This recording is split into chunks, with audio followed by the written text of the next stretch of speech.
مہدی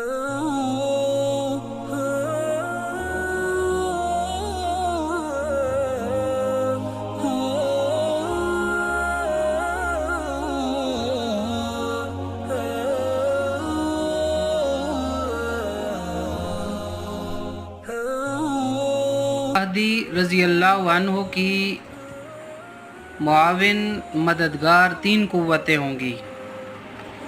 یعنی اتنے مختصر سے ٹائم کے اندر جب حضرت مہدی اتنی بڑی کامیابیاں حاصل کریں گے، تقریباً 7 سال کے عرصے میں، کیونکہ حضرت مہدی 49 سال کی عمر میں وفات پا جائیں گے، تو حضرت مہدی کے ساتھ 3 طرح کی قوتیں ہو جائیں گی. نمبر 1 صالح اور قابل مسلمان، نمبر 2 نیک بخت یہودی اور ان کا سرمایہ اور علم، اور نمبر 3 سعادت مند عیسائی اور ان کا تجربہ اور ٹیکنالوجی. پھر خود حضرت مہدی کی قابلیت، ذہانت، جرأت اور ان کے ساتھ غیبی نصرت اور ہدایت، یعنی ہر موقع پر درست فیصلے کی صلاحیت بھی ہوگی. لیکن اس سب کے باوجود 7 سال کے قلیل عرصے میں آخر کس طرح وہ طاقت کے ان پہاڑوں کو جگہ سے ہلا سکیں گے جو گزشتہ 2-3 سالوں میں 200-300 سالوں میں مغرب نے تھپی لگا کر کھڑے کیے. اس سوال کا جواب یہ ہے کہ ظاہر میں سنت کی کامل اتباع اور باطن میں رب تعالیٰ سے کامل تعلق کی برکت سے اللہ تعالیٰ ان کی جد و جہد اور جہاد میں ایسی برکت عطا فرمائے گا کہ کائنات میں کارفرما غیبی قوتیں ان کے ساتھ ہو جائیں گی. مغرب کی دجالی طاقت محض مادہ پرستی پر مبنی ہے. مادہ اللہ تعالیٰ کی نظر میں پست ہے، حقیر ہے.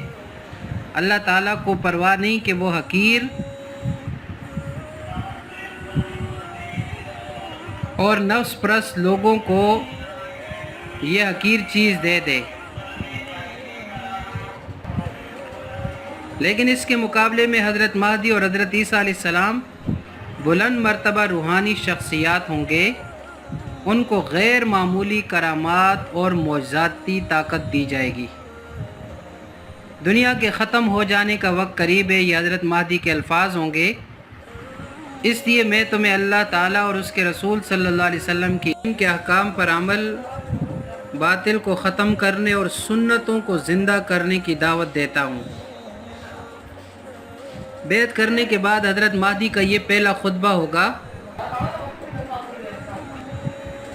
حضرت مہدی کو اللہ تعالیٰ ایک رات میں صلاح کے بلند مقام تک پہنچا دیں گے. یہ حدیث پاک میں آتا ہے.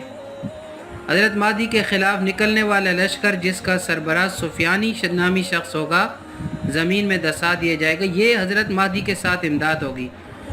ایک روایت میں آتا ہے، حضرت ابو ہریرہ سے روایت ہے کہ ایک مرتبہ نبی صلی اللہ علیہ وسلم نے صحابہ کرام سے پوچھا کہ تم نے کسی ایسے شعر کے متعلق سنا ہے جس کی ایک طرف خشکی ہے اور دوسری جانب سمندر ہے؟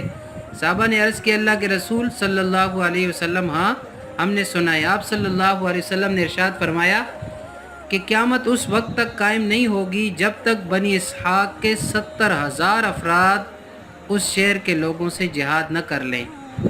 تو آپ ادھر سے اندازہ کر لیں کہ حضرت مہدی کی مددگار جو ہیں وہ یہودی جو نیکوکار ہوں گے، اور ان کا جو سرمایہ اور علم ہے وہ بھی حضرت مہدی کے کام آئے گا.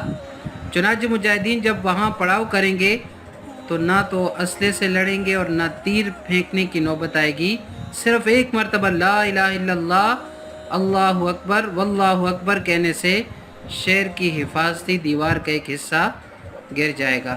تو یہ حضرت مہدی کے ساتھ اللہ تعالیٰ کی بھی مدد ہوگی، غیبی مدد بھی ہوگی، اور ساتھ یہ نیک مسلمان یہودی نیک جو ہوں گے اور عیسائی جو ہے وہ بھی حضرت مہدی کے ساتھ دیں گے. تبھی تو اتنے قلیل عرصے کے اندر حضرت مہدی جو ہے وہ پوری دنیا میں خلافت اسلامیہ کو کھڑا فرمائیں گے.